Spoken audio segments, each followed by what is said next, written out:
Hamas نے Al-Qassam brigades کے ترجمان ابو عبیدہ کی شہادت کی تصدیق کر دی ہے۔ وہ 1 ستمبر کو غزہ سٹی پر اسرائیلی حملے میں اپنے اہل خانہ سمیت شہید ہو گئے۔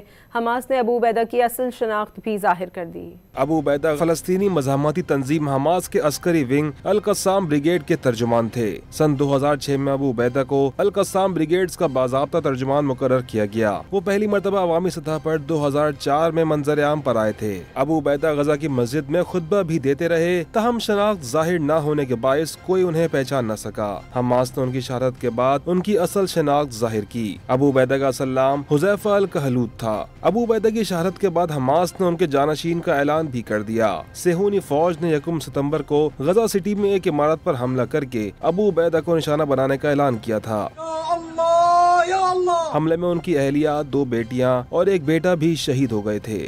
حماس نے ان کی شہادت کے بعد ان کی اصل شناخت ظاہر کی۔ ابو عبیدہ کا اصل نام حذیفہ الکہلوت تھا۔ ابو عبیدہ کی شہادت کے بعد حماس نے ان کے جانشین کا اعلان بھی کر دیا۔ صہیونی فوج نے 1 ستمبر کو غزہ سٹی میں ایک عمارت پر حملہ کر کے ابو عبیدہ کو نشانہ بنانے کا اعلان کیا تھا۔ حملے میں ان کی اہلیہ، 2 بیٹیاں اور ایک بیٹا بھی شہید ہو گئے تھے۔